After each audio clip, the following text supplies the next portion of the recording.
शिविर के समापन सत्र में पूज्य जगन्नाथ बाबू की वाणी इस प्रकार थी। कल शाम को हम लोगों में चर्चा हुई थी ध्यान किसका करना चाहिए और ध्यान कैसे करना चाहिए, और सुबह में फिर ये बात हुई थी कि साधक गुरु को किन किन स्वरूपों में समझता है और कब वो गुरु को ईश्वर रूप समझता है। जो ये बात हुई थी कि गुरु को 4 स्टेज में जाकर के फिर ईश्वर समझता है। गुरु को ब्रह्मा, गुरु को विष्णु, गुरु को महेश्वर, अंत में जाकर के वो समझता है कि नहीं, ये तो साक्षात परमात्मा है।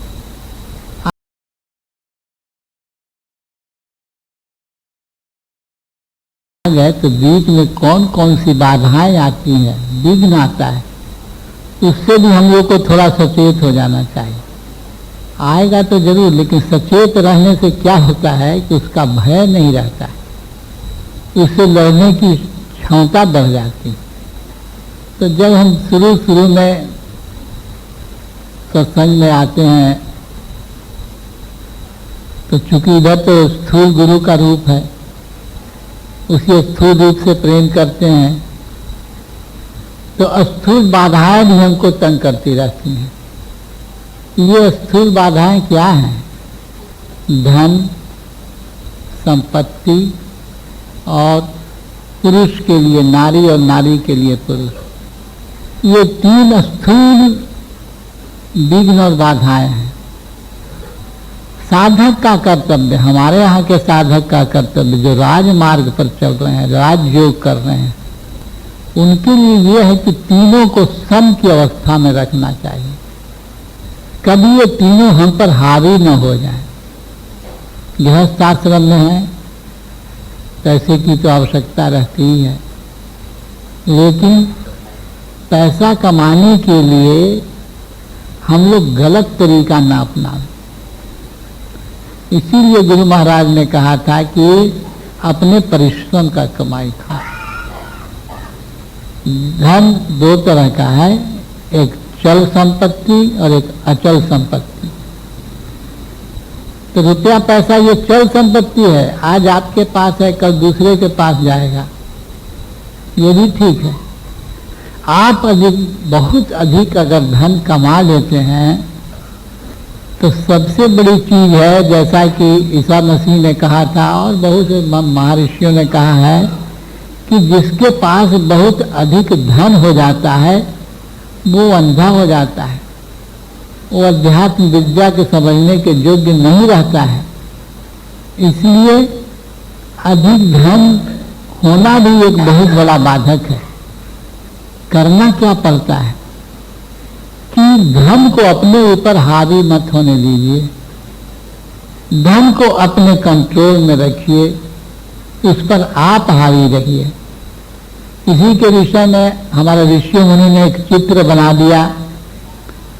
लक्ष्मी पूजा आने वाली है, लक्ष्मी पूजा में क्या दिया हुआ है? लक्ष्मी जी है, उनकी सवारी क्या है? उल्लू। लक्ष्मी जी उल्लू पर बैठी हुई है। तो जब लक्ष्मी आपके दिमाग में चढ़ जाएगा, आपके सर पर बैठ जाएगा, हमारे सर पर बैठ जाएगा, तो स्थिति क्या हो जाएगी? उल्लू की स्थिति हो जाएगी। अर्थात दीन नजर नहीं आएगा, अच्छी बात समझ में नहीं आएगी, जो बुरी चीज होगी वही नजर में आएगी। मद, मदिरा इत्यादि वो अच्छा लगेगा, तामसिक वृत्ति अच्छे लगने लगेगी। और अगर आप उस धन को कंट्रोल में रखते हैं तो आपकी स्थिति विष्णु भगवान की हो जाएगी। लक्ष्मी जी यहाँ पैर दबा रही हैं, कंट्रोल में है। उस धन से आप अच्छा काम कर सकते हैं, सात्विक काम कर सकते हैं। इसलिए मेरा कहने का मतलब ये है कि धन हो लेकिन वो अपने बस में हो, हम उसके बस में न हो जाए। दूसरी संपत्ति अचल है, जगह, जमीन, घर, मकान, ये वो सब। अब देखिए इसमें भी हम लोग फंस जाते हैं। मकान बनाने में तो बड़ी परिश्रम करना पड़ता है। अब सोचते हैं कि जरा मकान मेरा कोई चल के देख लेता, ना तो कम से कम गुरु महाराज आके अपना पैर ही वहां रख देते। ये सब मकान के साथ मेरा लगाव है। जगह जमीन का भी यही है। देखिए, लोग घर द्वार छोड़ करके सन्यासी बन गए, मठाधीश बन गए।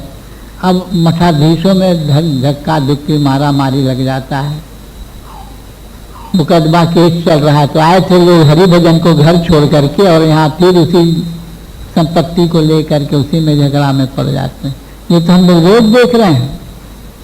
हमारे साथ भी वही होता है। हम भी उसी मोह में फंस जाते हैं, उसी में लग जाते हैं। इसका अर्थ ये नहीं कि धन संपत्ति न हो, लेकिन वो हम पर हावी न हो। जब मन में हम उससे अलग हो सकते, ऐसी अवस्था बना के रखनी चाहिए, स्पेशली साधकों के लिए।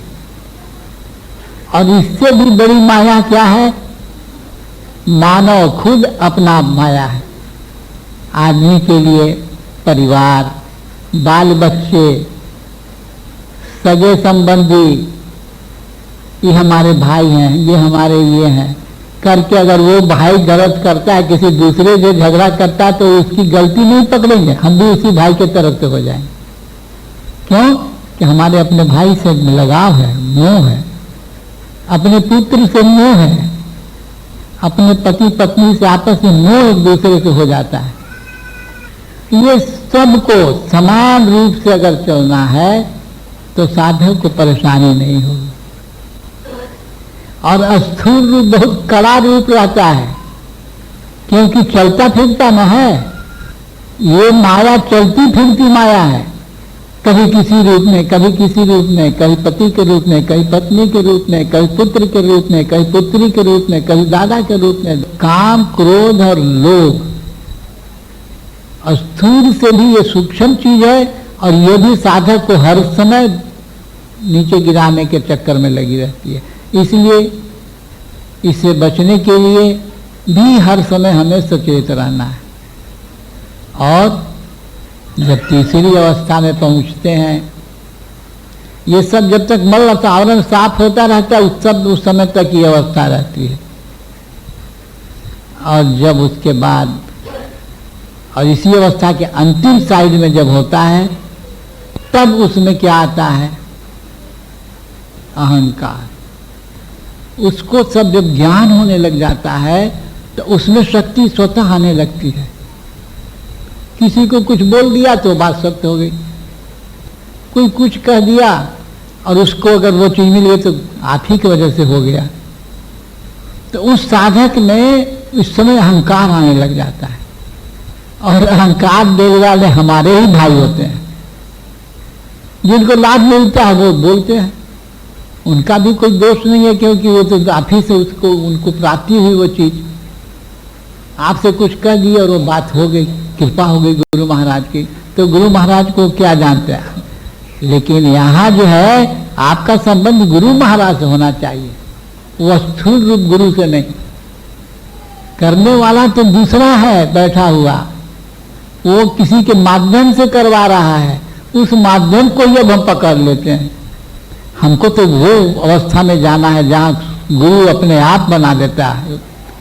इसलिए प्रेम से लोग कह देता है बात ठीक है, लेकिन जिसको कहता है उसके ऊपर अहंकार आने की बात हो जाती है। और यहीं से ये इतना सूक्ष्म है, इतना सूक्ष्म है कि कब पकड़ लेगा उस साधक, मत कहिए उस साधक से उसकी ऊंची अवस्था हो गई, मॉनिटर हो गया, उसको कब पकड़ लेगा कोई ठीक नहीं। कोई कहा कि सरकार हमारे घर में कोई बच्चा नहीं है, कुछ दया कर दीजिए, बोल के चला गया। कुछ दिन के बाद देखा कि हाँ उसके घर में बच्चा हो गया। अब वो तो जान गया कि हम कहे इसलिए हो गया। अब वो फूल पान सब लेके आपके पास हाजिर हो गया, दया है गुरुदेव आपकी वजह से हो गया। लेकिन आपके पास जो चीज आ रही है वो आपको बांधने के लिए आ रही है। ऐसे ही धीरे धीरे धीरे धीरे गुरु भी गिर पड़ते हैं। तो जब साधक में ये अवस्था आ जाती है, उस समय ये अहंकार जो है दूसरे का खुशामद जो है वो उसके ऊपर आने लगता है। और जब इससे भी साधक नहीं मानता है, पर से बच गया, चला जा रहा है, तो अब तो उसको परमात्मा का साक्षात्कार होने की अवस्था आ जाती है। अब वो विष्णु भगवान के पास या ईश्वर के पास पहुंचने के लायक हो जाता है। तो उनकी सेविका लक्ष्मी जी हैं, तो लक्ष्मी जी कभी चाहेंगे कि हमारे पति से कोई दूसरा प्रेम करे, कोई ऐसा भक्ति करे? लक्ष्मी जी चाहेंगी? तब लक्ष्मी जी क्या करती हैं? उसको धन देना शुरू कर देते हैं।